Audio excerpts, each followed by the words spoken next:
welcome. Thank you for joining us on this edition of News 2. I'm April Knight in for Sandra Gumansing. Happy Christmas Eve. Topping our newscast, the Virgin Islands Department of Education stresses that there will be an adjustment time period in the territory before teachers, parents, and students become more familiar and comfortable with Common Core practices, as well as smarter balanced assessment tests. The National Common Core State Standards Initiative informs that the United States has lost ground on the education field and higher education standards are key. Here's more from Stephanie Brown. The Virgin Islands Department of Education is under fire as results from the Smarter Balance Assessment Test are revealed. The Smarter Balance Assessment System is aligned with the Common Core standards, which aims to prepare students for college and careers. In March of 2013, the United States Virgin Islands signed on and embraced the new standardized testing. The department stated in a press release that 8,859 students across the territory enrolled in 3rd to 11th grade participated in the assessments online. In the press release, the Virgin Islands Department of Education stated that there will be a period of adjustments as teachers and students become familiar with the new standards and tests. Nationally, 32 million students all took the Smarter Balance Assessment Test. According to the Common Core Standards Initiative website, Common Core was created to ensure that all students graduate from high school with the tools needed to succeed in college, career, and life. The initiative also explained that for years, the academic progress of the United States had been stagnant and had lost grounds with its international peers, particularly in math. And as the territory struggles to become accustomed to Common Core standards in our education system, the territory should know that other states are struggling with the low test scores as well. California had expected to meet low scores because they too were still rolling out the best practices for Common Core in the classrooms. The Virgin Islands Department of Education stated that they are doing things to improve the adjustment of Common Core practices in the classroom, such as providing monthly student early releases to allow teachers to come together to dedicate time to plan lessons that are aligned with Common Core practices. Reporting for News 2, Stephanie Brown. The VI Department of Education also stated that teachers and administrators are being provided with access to a variety of resources, which consist of tools and best practices that will help them implement Common Core. Well, after a week with no hearings or sessions, the 31st Legislature is planning to resume in chambers on Tuesday, December 29th, and at the top of their agenda is the operating agreement between ArcLight Capital Partners, the winning Havenza bidder, and the Virgin Islands government. On Monday, the Senate held a hearing on St. Croix with the goal of getting testimony from St. Croix residents on the historic deal. Last week, the Senate was in session for 3 days on St. Thomas, and 2 of those days saw more ArcLight Center discussions. The governor's negotiating team did warn the legislature last week that if they fail to act on the ArcLight deal before the end of the month, the deal, which is expected to have a total monetary value of $800 million for the government, could fall apart. In police reports at roughly 7:26 on Tuesday, December 22nd, officers arrested and charged Scott Leibowitz, 41, of Frenchman's Bay, with third-degree assault domestic violence. Leibowitz was arrested after he was positively identified as the individual responsible for assaulting his girlfriend. He was remanded to the Bureau of Corrections pending his advice of rights hearing. The U.S. Department of State will no longer add visa pages into U.S. passports beginning January 1st. That announcement came through the office of Lieutenant Governor Osbert Potter. Previously, U.S. passport holders had the option to pay for the insertion of additional 24-page visa inserts when valid passports lacked adequate space for entry or exit visa stamps. The decision to discontinue the service was made to enhance the security of the passport and to abide by international passport standards. Applicants within the United States can choose a 28-page or 52-page book when they apply or renew their passports. Requests for additional 24-page visa inserts will only be accepted until December 31st. Meanwhile, the Bureau of Internal Revenue is giving taxpayers the opportunity to order their Forms W-2 VI and the information returns online. All business taxpayers are encouraged to go to the IRS website, that's irs.gov, and request the required amount of W-2 VI forms, information returns, and instruction booklets. And this is the first time that the IRS has included the Virgin Islands as part of this free service. According to BIR Director Marvin Pickering, he encourages businesses to take advantage of that opportunity. You can call 715-1040 for more information. The West Indian Company Board is announcing the finalization of the previously reported single tariff for all lines berthing in the St. Thomas-St. John area. The single tariff is effective October 1st, 2016, and equates to $13.60 per passenger fee for all guests arriving at the Waiko dock. This landmark development was announced at the December 17 meeting of the board and follows the board's authorization of August 2015 to charge CEO and President Joseph Bushalty with negotiating with cruise lines on Waiko's behalf. According to Waiko, the Waiko board is also aggressively continuing its discussions with GRS on infrastructure upgrades and aesthetic improvements to the Waiko-managed Havenside Mall.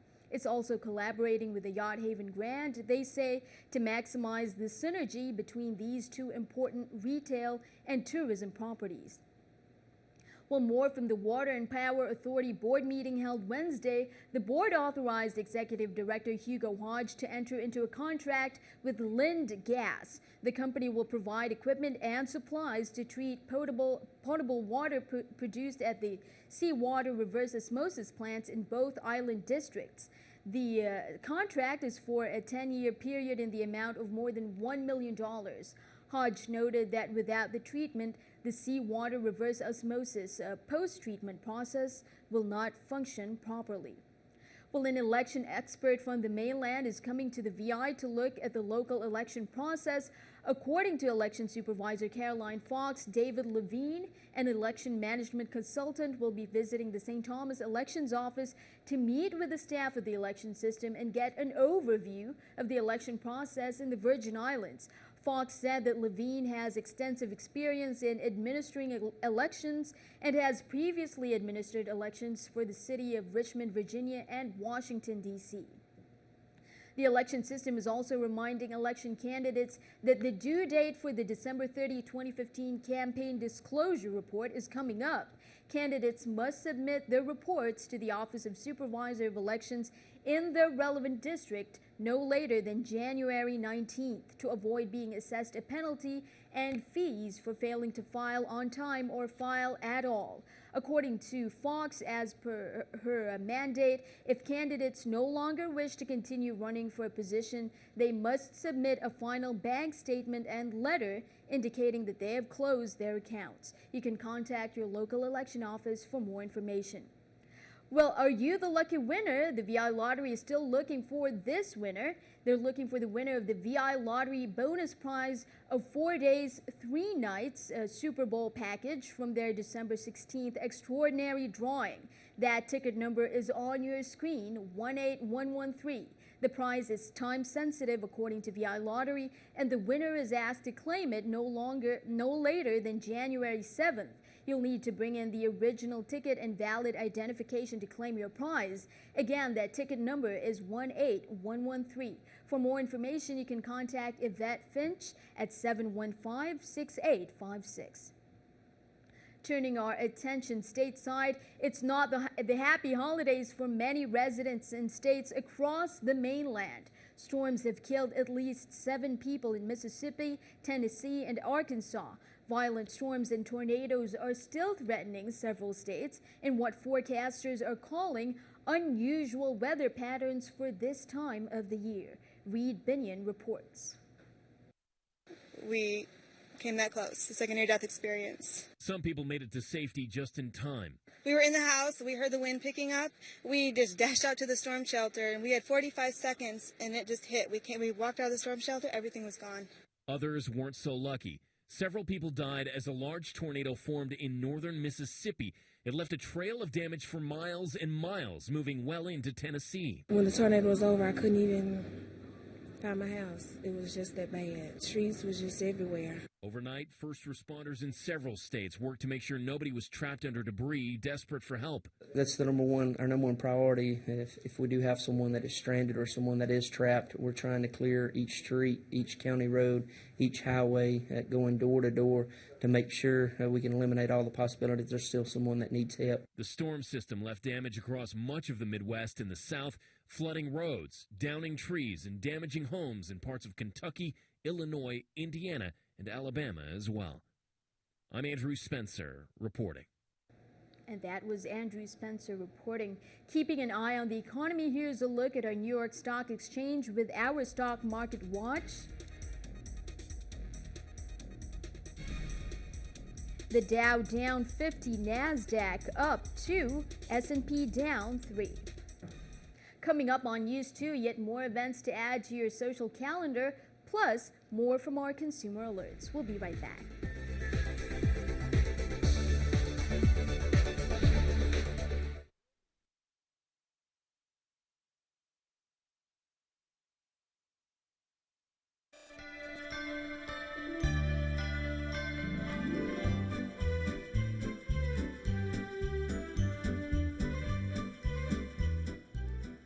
Welcome back. The beginning of the new year is not just for New Year's resolutions. For many, it's also a time to start getting those tax documents ready. It's a tedious, sometimes a daunting task that many try to avoid by enlisting accountants or other third-party tax services. But as our consumer alert tells us, that's a hunting ground for schemers trying to make easy money. Here's more with our consumer alert. There's sort of a scare tactic to make you think that you need to do that to stay in compliance. No mincing words. Kay Hughes is talking about this mailing used to lure people into paying unnecessary fees. Hughes is head of an alumni association required to file papers with the state for tax purposes. This company would be glad to file my reports for me, write the reports, and submit them for me for a fee. Normally, the process cost $15.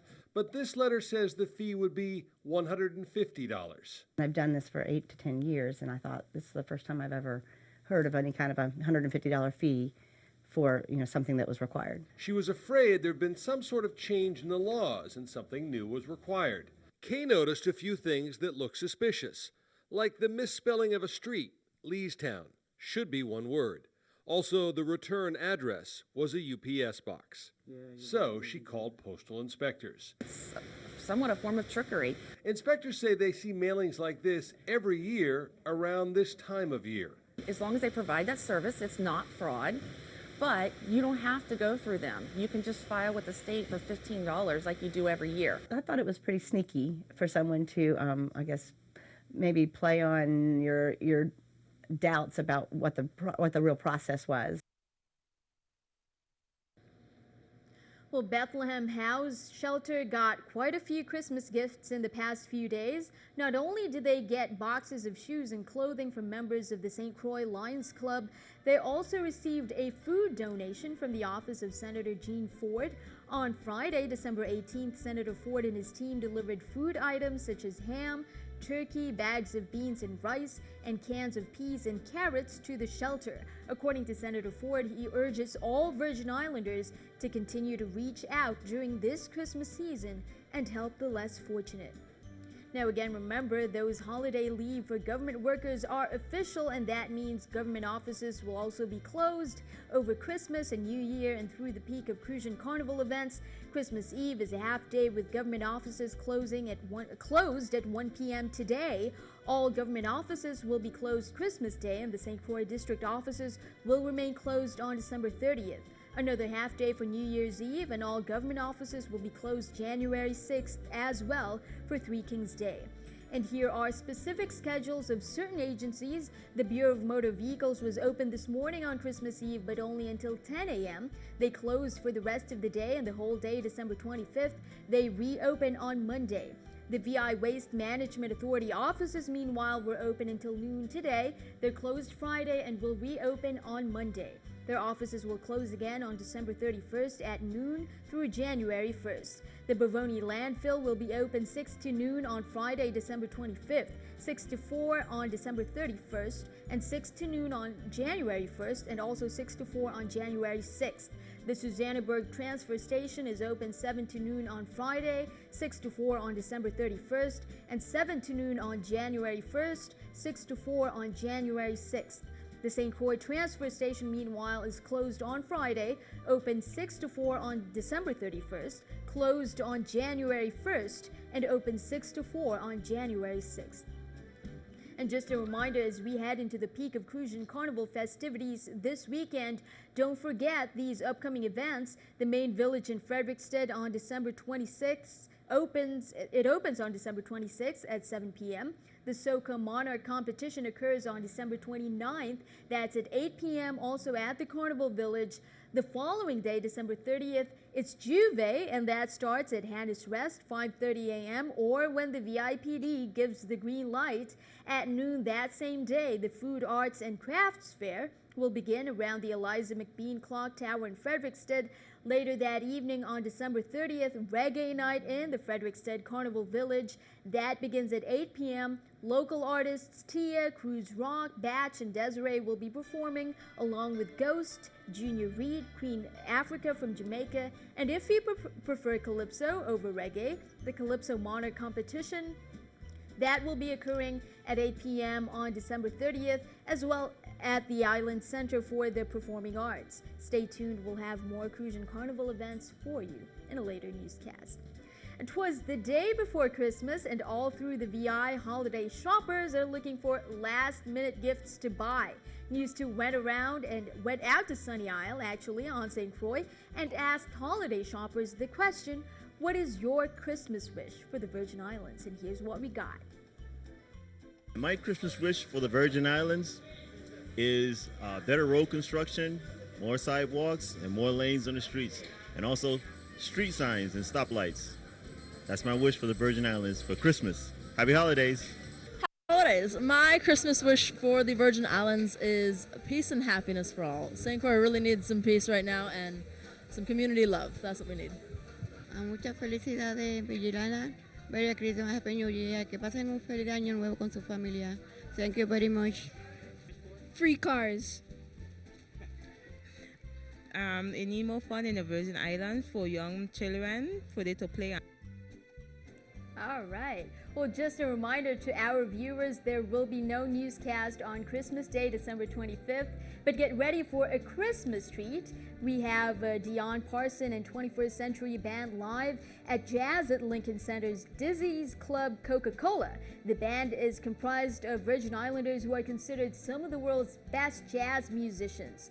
The show won a Telly Award this year for Best Music Concert and was produced and directed by our very own former news director Natafa Romaine. That's at 7 p.m. right here on CBS TV2 and will take the place of NEWS2 that evening. Again, no newscast on Friday, December 25th. We'll be back Monday, December 28th. And here's a little taste of what you'll be hearing Christmas night from Dion Parson and his band.